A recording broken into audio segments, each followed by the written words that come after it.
En el mejor día de la semana en un tuit. María Jesús Alavarreyes.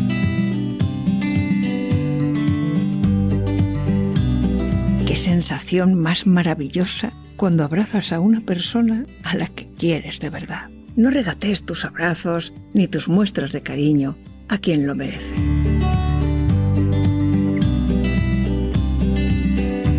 Hoy con María Jesús Alavarreyes hablamos de abrazos, de mostrar el cariño, de ser ricamente afectivos. María Jesús, bienvenida. Muchísimas gracias, Fran. Hablas en este tuit de la importancia de abrazar, de la sensación tan especial que se produce en el abrazo. Sin duda.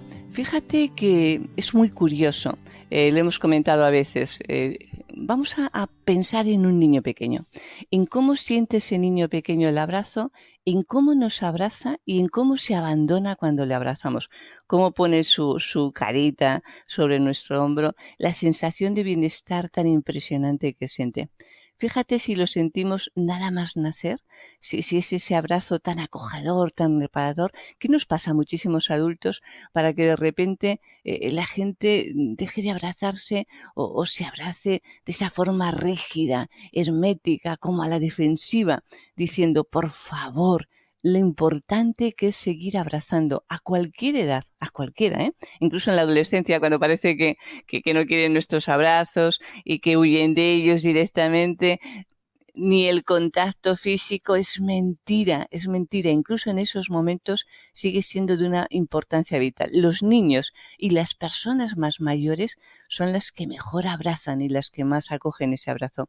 Pero en el resto de las etapas de nuestra vida recuperemos el valor del abrazo, la importancia y la sensación. Bueno, ya nos ha quedado claro lo importante que es abrazar. La pregunta que me hago, ¿cómo se ha vivido entonces, en estos años de pandemia, no poder tocar, no poder abrazar, no poder sentir ese calor de la persona, ese calor humano? Fíjate, todo el personal sanitario sabemos perfectamente que este ha sido uno de los hándicaps fundamentales. Las personas mayores perdieron mucho desde el punto de vista físico con la pandemia, con la falta de movilidad, pero sobre todo el retroceso fue una barbaridad porque les costaba entender que sus hijos, que sus familiares, que las personas cercanas no les pudiesen abrazar. Algo parecido pasaba con los niños, pero fíjate que lo han vivido también muy especialmente los jóvenes. Los jóvenes entre 18 y 35 años, que en estos momentos son las personas que más acuden a consulta. Sabemos que la pandemia ha disparado literalmente las crisis de ansiedad y las crisis depresivas, el bajo estado de ánimo en las personas. Y cuando nos hemos puesto a indagar por qué ha sido fundamentalmente, ha sido por esa falta de contacto humano, por esa ausencia de abrazos, por esa imposibilidad de fundirte con la otra persona. Bueno, de sentirla, las consecuencias han sido enormes. Es decir, es como si nuestra mente hubiera habido como un cortacircuito. Ha habido algo que no ha podido sentir, que no ha podido experimentar y que en ese momento todo se ha venido abajo. Y ese cortacircuito que decimos entre lo que sería el sistema nervioso central y el sistema nervioso autónomo, nuestra parte intelectual y nuestra parte emocional, en ese momento ahí se ha quebrado. ¿Cuál ha sido la importancia de no podernos abrazar durante la pandemia? Ha sido una barbaridad. Recordemos las personas que estaban en los hospitales, en las UCIs, que lo que nos pedían al personal sanitario es, por favor, tóqueme. Por favor, abráceme, por favor, que yo sienta ese calor. No podemos vivir sin ese calor humano. Fíjate, Fran, que hay unos estudios que se realizaron ya muchísimos años en los que nos mostraba el hospitalismo, los niños pequeños que les llevaban a instituciones hospitalarias porque eran niños en acogida, que no sentían ese abrazo. La repercusión que tuvieron esos niños a nivel de su desarrollo evolutivo, motriz, pero también intelectual, fue una salvajada, es decir, prácticamente es que no se podían recuperar. Por favor, no dejemos nunca de abrazarnos, porque entonces dejaremos de sentir, pero dejaremos de producir esas conexiones que a nivel humano nos llevan a lo más profundo de nuestro desarrollo. Repito, tanto a nivel físico e intelectual, pero también emocional.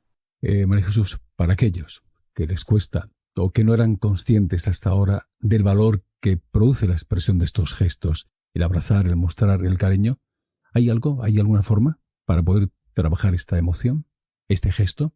Sin duda, Fran, lo podemos trabajar y como siempre en psicología tenemos que empezar por unos mismos.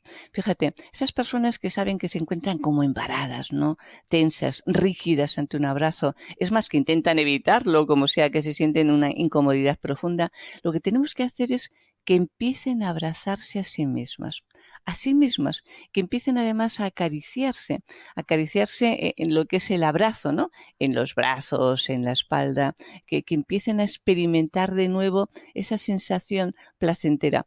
Como les va a costar mucho hacerlo con los demás, es fundamental que esa desinhibición, ese entrenamiento, lo hagan con ellos mismos. Esto es un tema crucial. Una vez que ya lo hagan y que sientan de nuevo ese calor, que empiecen a experimentarlo con las personas, digamos, que tienen más confianza, que les da un poquito menos de pudor para que empiecen un poquito a soltarse.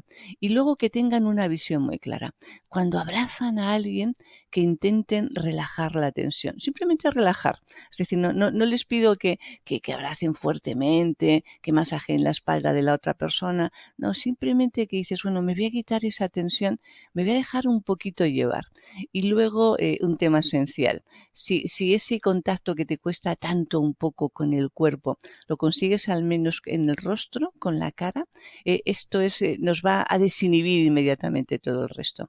Entonces, intentemos primero abrazarnos a nosotros mismos, acariciarnos a nosotros mismos, sentir bien dando y profesando esas caricias y luego sintamos el abrazo a través del rostro primero. Nuestro cuerpo inmediatamente va a responder y poquito a poco iremos quitándonos esa tensión para volvernos a sentir bien. Y esto es como casi todo en la vida. Esto se consigue luego a fuerza de experimentar mucho, de entrenarte, y esto es de abrazar y abrazar. Las personas que tengan más dificultades les decimos lo mismo. Además de abrazarse a sí mismos y a aquellas personas más queridas, que abracen a los pequeños de la familia, a los niños que van a estar encantados, que son los que más reciben nuestro abrazo y nos abrazan con una ternura impresionante. Que cierren los ojos para abandonarse un poquito en esa sensación propioceptiva y que recuerden, el abrazo es alimento, pero es alimento no solamente para el cuerpo, es alimento para nuestra salud emocional. La persona que no es capaz de abrazarse, que no es capaz de abrazar, se está perdiendo una de las mayores emociones de nuestra vida. Los abrazos son crecimiento físico, espiritual, emocional y recordemos, incluso también intelectual.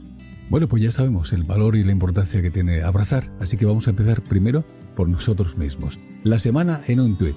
Herramientas prácticas para una vida mejor y si quieres profundizar o ampliar los temas que tratamos aquí, tienes los libros de María Jesús Alavarreyes, donde hallarás respuestas a muchas de las preguntas que te haces. María Jesús, muchísimas gracias. Un fuerte abrazo. Un abrazo enorme, lleno de cariño. Y dentro de los libros, en Emociones que hieren, hay todo un capítulo dedicado a lo que es la comunicación no verbal, donde yo insisto extraordinariamente en la importancia de los abrazos. Pues ahí tenemos una reseña muy significativa para empezar a abrazar con calidad y para mostrar el cariño. María Jesús, nos escuchamos la próxima semana. Hasta la próxima semana. De nuevo un gran abrazo.